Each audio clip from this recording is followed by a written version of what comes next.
বিসমিল্লাহির রহমানির রহিম। সুপ্রিয় ছাত্রছাত্রীবৃন্দ, অনলাইন ক্লাসে সকলকে স্বাগত জানাচ্ছি। আমি মোহাম্মদ সাইফুল ইসলাম, সহকারী অধ্যাপক, lion Nazrul Islam degree college, Tangail.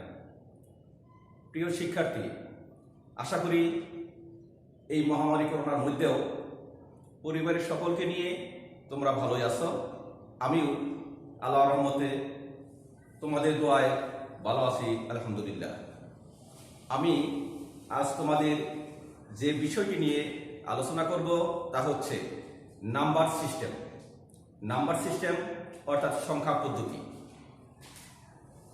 Number system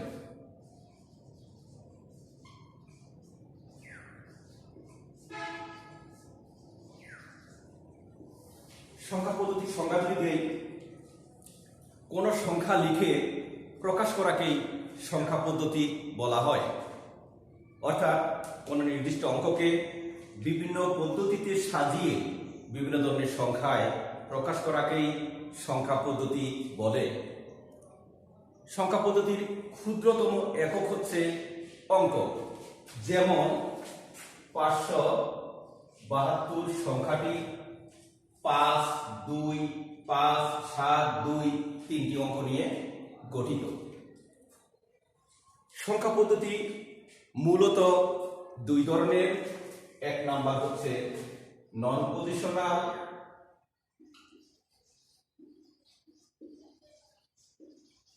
সংখ্যা পদ্ধতি। দুই নাম্বার হচ্ছে পজিশনাল। পজিশনাল সংখ্যা পদ্ধতি। আমরা সংজ্ঞায়িত করতে পারি নন পজিশনাল সংখ্যা পদ্ধতিকে।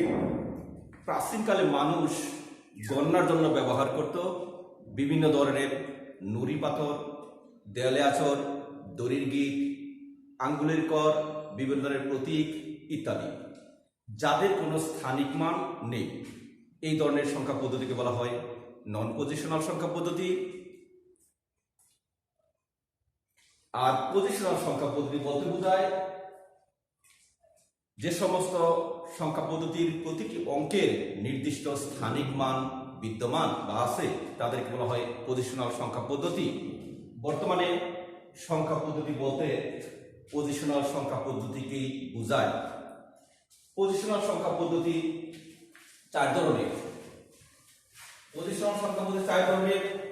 তাহলে প্রশ্ন আসতে পারে, বর্তমানে সংখ্যা পদ্ধতি কয় ধরনের? সংখ্যা পদ্ধতি হচ্ছে চার ধরনের, কারণ বর্তমানে সংখ্যা পদ্ধতি বলতে পজিশনাল সংখ্যা পদ্ধতিকেই বোঝায়। এই পজিশনাল সংখ্যা পদ্ধতি চার ধরনের। এক, বাইনারি সংখ্যা পদ্ধতি। বাইনারি। 2, অক্টাল। 3, ডেসিমেল বা দশমিক সংখ্যা পদ্ধতি। 4 হচ্ছে হেক্সাডেসিমেল সংখ্যা পদ্ধতি।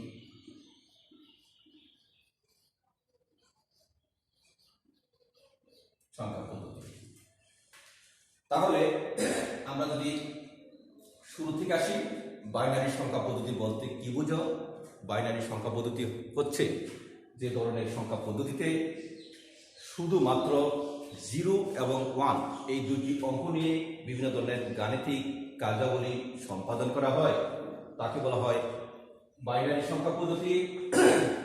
এখানে ব্যবহার করা হয় মাত্র দুইটি অঙ্ক, 0 এবং 1। সুতরাং এর বেজ হচ্ছে 2। বেজ হচ্ছে 2, অর্থাৎ এখানে মোট দুইটি অঙ্ক আছে। কম্পিউটারের অভ্যন্তরীণ যাবতীয় কার্যক্রম এই বাইনারি সংখ্যা পদ্ধতিতে করা হয়ে থাকে। আসি অক্টাল সংখ্যা পদ্ধতি। যে সংখ্যা পদ্ধতিতে 0 থেকে 7 সর্বমোট 8টি অঙ্ক নিয়ে বিভিন্ন ধরনের গাণিতিক কার্যাবলী সম্পাদন করা হয়, তাকে বলা হয় অক্টাল সংখ্যা পদ্ধতি। এই ক্ষেত্রে ব্যবহার করা হয় 0 থেকে 7 সর্বমোট 8টি, সুতরাং এর বেজ হচ্ছে 8। আধুনিক এবং মাইক্রো কম্পিউটারের উন্নয়নে এই অক্টাল সংখ্যা পদ্ধতি ব্যবহার করা হয়। আসি ডেসিমেল বা দশমিক সংখ্যা পদ্ধতি। যে সংখ্যা পদ্ধতিতে 0 থেকে 9 অর্থাৎ 10টি অঙ্ক নিয়ে বিভিন্ন ধরনের গাণিতিক কার্যাবলী সম্পাদন করা হয় তাকে বলা হবে ডেসিমেল বা দশমিক সংখ্যা পদ্ধতি। এখানে যেহেতু মোট 10টি অঙ্ক ব্যবহার করা হয়, সুতরাং এর বেজ হচ্ছে 10। মানুষের দৈনন্দিন জীবনের হিসাব নিকাশের ক্ষেত্রে এই ডেসিমেল সংখ্যা পদ্ধতি ব্যবহার করা হয়।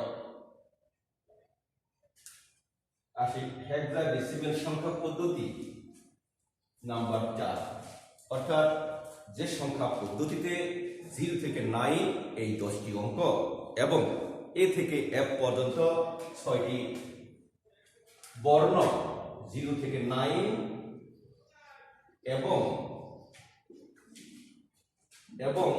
এ থেকে এফ অর্থাৎ 6টি বর্ণ, মোট 16টি বর্ণ এবং অঙ্ক নিয়ে যে সংখ্যা পদ্ধতি গঠিত বা বিভিন্ন ধরনের গাণিতিক কার্যাবলী সম্পাদন করা হয় তাকে বলা হয় হেক্সাডেসিমাল সংখ্যা পদ্ধতি। এটিও আধুনিক এবং মাইক্রো কম্পিউটারের উন্নয়নে এটি ব্যবহার করা হয়। আসলে এই সংখ্যা পদ্ধতি থেকে একটি কোশ্চেন অবশ্যই পরীক্ষায় আসবে। আমরা প্রথমে আসি বাইনারি সংখ্যা পদ্ধতির যোগ বিয়োগ। বাইনারি সংখ্যা পদ্ধতির যোগ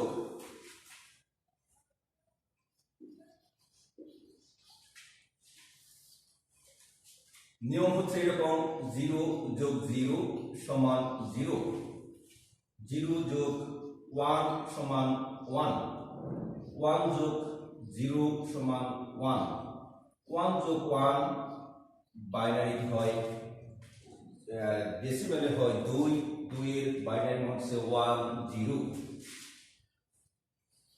1 0।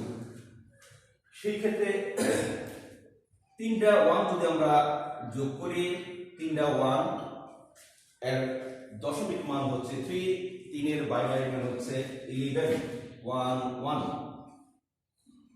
আমরা যদি এই নিয়মটি ফলো করে বাইনারি যোগ করি, যেমন 1 0 1 1 দশমিক 1 0 1, 1 1 0 1 দশমিক 1 1 0।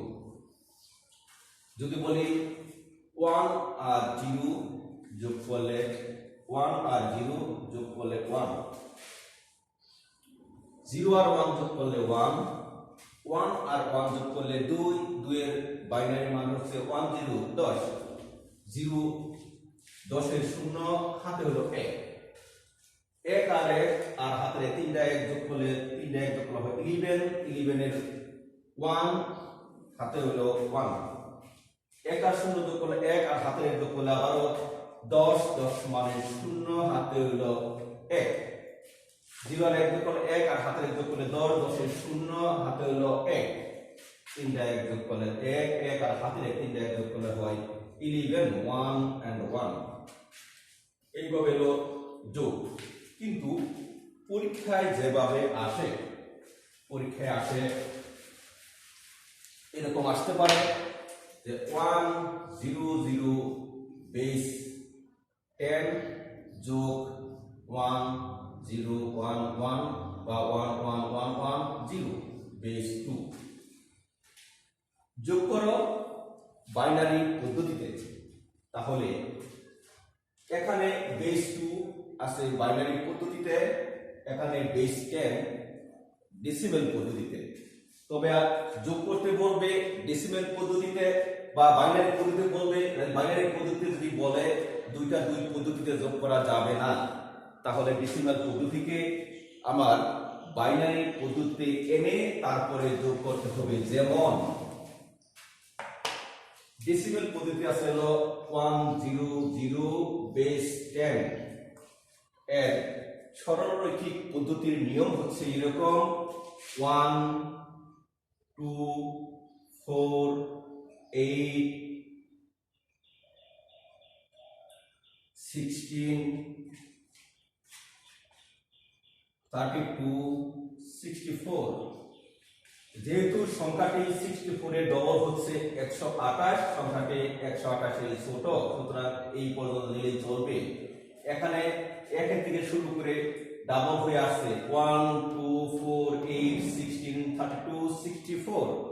এখানে যে সমস্ত সংখ্যাগুলো যোগ করলে 100 মিলবে তার নিচে 1 বসাতে হবে। যেমন 64 আর 32 যোগ করলে হয় 96, আর 4 যোগ করলে হয় 100। 64 আর 32 যোগ করলে 96, আর 4 যোগ করলে হয় 100।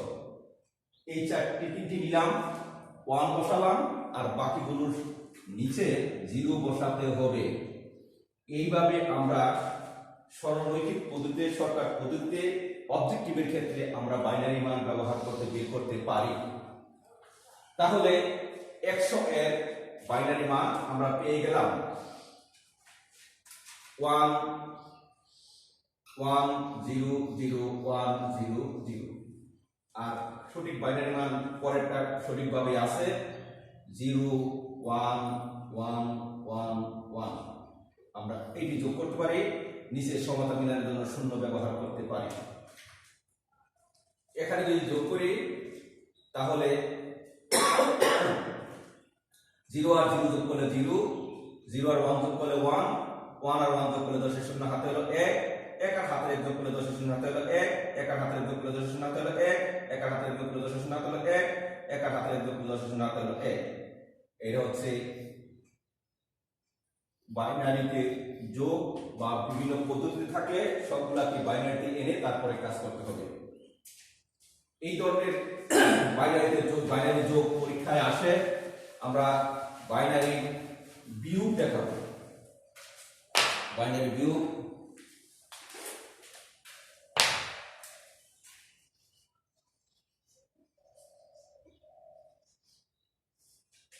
জিরো থেকে 0 বিয়োগ করলে 0, 1 থেকে 0 বিয়োগ করলে 1, 1 থেকে 1 বিয়োগ করলে 0, 0 থেকে 1 বিয়োগ করলে রেজাল্ট হলো 1, আর এখানে ধার থাকবে 1। এই তিনটি স্বাভাবিক নিয়ম।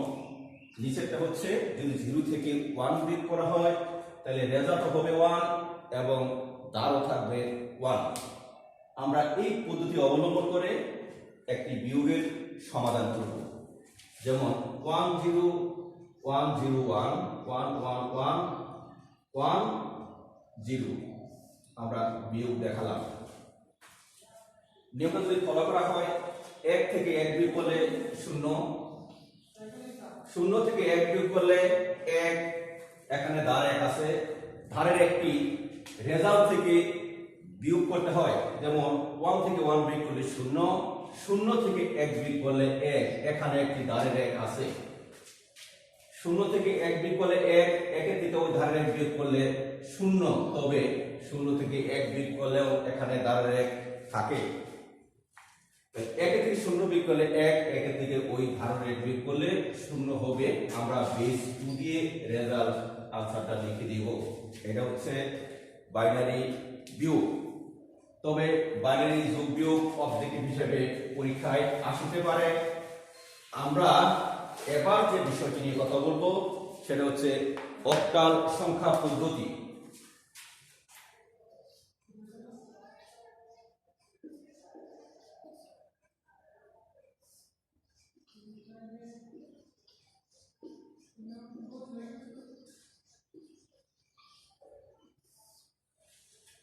এখানে অক্টাল সংখ্যা পদ্ধতি যোগ করাবো। যোগ 7 6 4 5 2 3 4 1 5 দশমিক 7 2 6। যোগের ক্ষেত্রে একটু নিয়ম বলে দেই, যা ফলো করলে সুবিধা হবে। যদি সংখ্যাগুলোর যোগফল 8 এর সমান হয় কিংবা 8-এর চেয়ে বেশি হয়, কারণ অক্টাল পদ্ধতির বেজ হলো 8, বেজ 8 8। যদি যোগফল 8-এর সমান হয় কিংবা 8-এর চেয়ে বেশি হয়, তবে সেই যোগফল থেকে 8 বাদ দিতে হবে। বাদ দেওয়ার পর যা থাকবে তাই নামাতে হবে এবং হাতে 1 থাকবে, 1 পরবর্তী সংখ্যার সাথে যোগ করতে হবে। তবে যোগফল যদি 8-এর ছোট হয়, 8-এর চেয়ে ছোট হয়, তবে সেই ক্ষেত্রে ওই সংখ্যায় নামবে, এতে হাতেও কোনো কিছু থাকবে না। যেমন 3 আর 6 যোগ করলে হয় 9, 9 থেকে 8 বাদ দিতে হবে, 9 থেকে 8 বাদ দিলে 1, এখানে হাতের 1 আছে। 2 আর 2 যোগ করলে হয় 4, 4 আর 1 5, 5 5 5ই। 8-এর বড় 9, 8-এর চেয়ে ছোট, সুতরাং ওই সংখ্যায় নামবে, ওর হাত থাকবে। 5 7 12, 12 থেকে 8 বিয়োগ করলে থাকে 4, হাতে হলো 1। 4 আর 5 হচ্ছে 9, 9 আর 1 10, 10-এর থেকে 8 বাদ দিলে 2, হাতে হলো 1। 6 আর 1 7, হাতের 1 8, 8-এর থেকে 8 বাদ দিলে 0, হাতে হলো 1। 7 আর 4 11, 11 আর 1 হচ্ছে 12, 12 থেকে 8 বাদ দিলে 4, হাতে হলো 1, হাতে একটু সামনে নামিয়ে দিব। এইভাবে আমরা অক্টাল পদ্ধতির যোগ যদি আসে আমরা করব। তবে অক্টাল পদ্ধতির যোগ সরাসরি আসতে পারে, আবার বিভিন্ন সংখ্যা পদ্ধতির মাধ্যমে আসতে পারে, যা অক্টালে পরিণত করেই যোগটা সমাধান করতে হবে। যেমন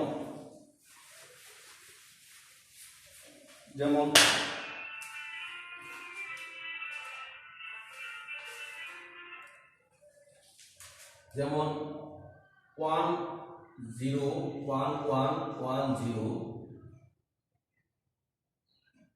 1 1 1 বেস 2 যোগ 7 3 1 বেস 8 বেস 8।